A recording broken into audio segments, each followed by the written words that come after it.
The definition of a dream is a cherished aspiration, ambition, or ideal. We've all had hopes and dreams that didn't work out, or even ones that we didn't ourselves take steps to accomplish.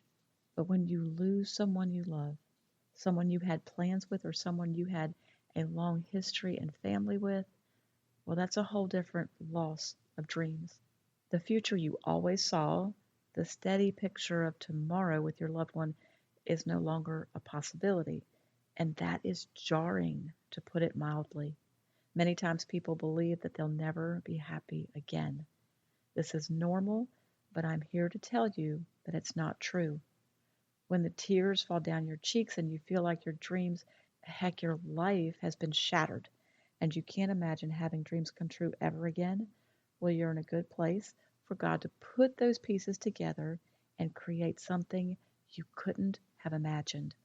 There's a part you play in all this, and it begins now, not years down the road. In today's episode, we'll talk about how to allow God to use you today in preparation for your future. If you're cringing at the word future and you're thinking, I don't even want a future, if it can't be with your loved one, well, then you're in the right place. Hey, friend, welcome to the Grief to Great Day podcast. Do you feel like you're going crazy? Is the shower the only place for you to really cry? Are you surrounded by people, but you still feel all alone? Do you want to be the you were before your loved one died, but you have no idea how to get there? I'm Steph Cabanis, Southern by choice, wife, turtle triathlete, Jesus follower, and fellow traveler in the journey of grief. I too struggled to breathe, questioned God and my faith, and thought I would never be happy again. But God took my brokenness and He turned it into a breakthrough. So if you're ready to understand how to navigate grief, lean into your faith and take just one step towards healing, then bring your ugly cry, get into a comfortable place, even if that's your bed right now, and let the healing begin. Girl, there's hope for your future. Come on in the house and join me on that couch. I'm Steph, and this is Grief to Great Day. Thank you for being here. I hope you feel welcomed and heard through this podcast. Hey to everyone listening in Tanzania, our spotlight country this week. That's so cool. I also want to give a shout out to Texas and Washington State, who are tied at the top with the most downloads. It's important for you to know that you are not alone as you walk through the hardest season of your life. In grief, beyond the loss of your loved one, is also the loss of how you pictured your future. And be clear on this, I didn't say it's a loss of your future, but of how you pictured it. And when you're in the middle of the pain and confusion, those things feel like the same thing. I finally had peace in my life. I finally found the answers to two of life's biggest issues, I thought: salvation and true health. I felt like my past and all the struggle of getting out of a negative, drama filled life was being rewarded by being a part of Monica's music ministry. She touched hearts in a way I never could, and to be a part of something faith filled, dramaless, was amazing. Now, did I ever think that I was supposed to do more than just be a part of what she was living out? Yes. But then I figured that might just be my ego. When we were given Monica's diagnosis and prognosis, it blew everything up in my world. My day to day life, my plans, hopes, and dreams were shattered in a minute. I know many of you have experienced that awful moment where nothing will ever be the same again, and there's no going back. Therein lies the struggle, wanting, needing, really, I was demanding to go back to life before that moment when there is no way to be able to do that. Kintsugi, Kintsugi, if you want to look it up, is the Japanese art, and my apologies to Ayako if I said that wrong, of putting broken pottery pieces back together with gold. It's built on the idea that embracing the flaws and imperfections, you can create an even stronger, more beautiful piece of art. I've heard of this with stained glass too. Every break is unique, and instead of repairing an item to make it like new, this 400-year-old technique highlights the scars as a part of the design. See, the pieces won't ever go back to the original, and the pieces of your life won't ever go back to their original. It won't ever be the same. But there is hope for a stronger, more resilient you whose scars, they're highlighted by gold for the world to see what God is doing. Your life can still be used in a powerful way and not where you're putting on a happy face and trying with all your might to be a good example. What God does with our shattered pieces is to shine differently to a hurting world while giving you the peace, joy, and passion for life you thought died with your loved one. Know that you won't fully become the person God created. You won't fully live out your destiny without the loss of your loved one. Whew, I'm going to say that again because that one, that's hard to be okay with. Know that you will not fully become the person God created. You won't fully live out your destiny without the loss of your loved one. The life you lived, that was a chapter in your book, but it is not the full story. And believe me, I was so angry with God about this. I liked my chapter and I wanted it to be the whole book. I couldn't imagine building another happy life. I actually didn't think I deserved it because I remember saying about 1,000 times that God took the wrong one. If I had died and Monica lived, she would be singing and changing lives in ways I never could. That made me question God's intelligence. I think that was one of the reasons I thought I would have to do something big, like be a missionary in Iraq. This journey of grief, it's a crazy one. So until you are brought to your knees, you don't rely on Jesus in the same way. Until you go through hard times, you don't have the same depth of character or integrity or perspective. And until you let go of your plans, of what you wanted and expected, what you're mad you'll no longer have, you won't walk in the fullness of what God has for you. He knew you were going to experience this pain. He didn't cause it, but He knew. He created you, knit you together in the womb. He knew that you would walk through this, and He is ready to redeem the pain. The real question is, will you allow Him to? So, how do you do that? Well, if you are in the I can't hardly breathe stage of grief, this is the most distant thought for you right now. And you might even think that I'm crazy for bringing it up. You need help getting through the day with the pain and overwhelm. And I'm sitting here talking about your future. Well, if you want a good future, you must do the work of grief, even now. Pray, read, and rise. Now, it's been a little while since I've talked about those, but you have to stay in relationship with God, regardless of what you have to say to Him, or if you have nothing to say. Just go to Him in prayer and in reading the Bible. If you're still fighting with God and haven't come to the place where you can say, nevertheless, God, I trust you, then you just keep walking out each day and you draw closer to Him. You hold on tight when the waves of grief hit. You rest after they've knocked you down, and you fight another day, warrior. I'm telling you, people need you and what you were put on this earth for. In this new and unwelcome season, there is still purpose for your life. You are unique by design and designed to be used by God. You are a warrior. There's no doubt about that. The strength in you can no longer be questioned by you. Your journey works. The work of your journey for this week are number one, ask God to open your heart to acceptance of what has happened. And remember, we talked about acceptance before. Acceptance is not approval, it's not agreement, God doesn't need either of those, but within your heart, it is neither of those things. It's just saying, without a certain cringe when you say it, nevertheless, God, I trust you. So ask God to open your heart to acceptance of what has happened. Number two, surrender what you wanted, what you planned, what you pictured and hoped for your future.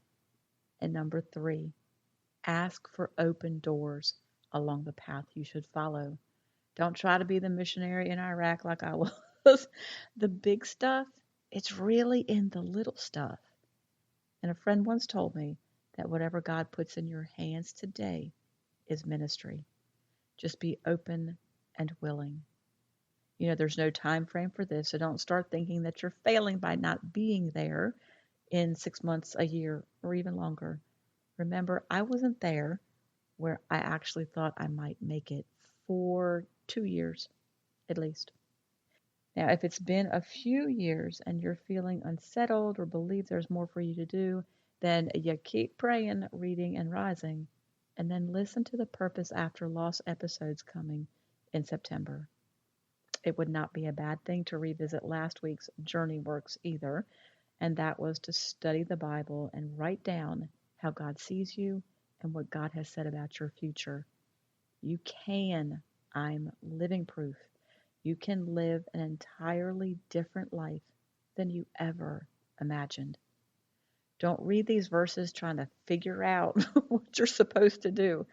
It's not what I'm saying. I'm just saying read it, take it in, and think of it as medicine for your spirit. Allow God to work out the details because He will. You can grieve hard, but have great hope. And here are some other ways for you to take action and connect. Get the What to Do After the Loss of a Loved One workshop. I wish I had had this during my first 2 years. It'll be your compass to help guide your steps towards healing. And it's a lifelong investment in your healing because it's something you can come back to over and over again. Listen at the end for more details or go to grief2greatday.com. The individual grief coaching. So if you're looking for clarity or help getting unstuck, sign up for a one-time session. Also, the private Facebook group. Join a group of incredible Christian women who are walking this out with pain and praise. Their stories are incredible, and the steps they take, they're warriors. So join the group of warriors. And if you don't have a church home, visit my church, opendoorchurch.com. Links to everything you need are in the show notes. In the meantime, remember who holds your future.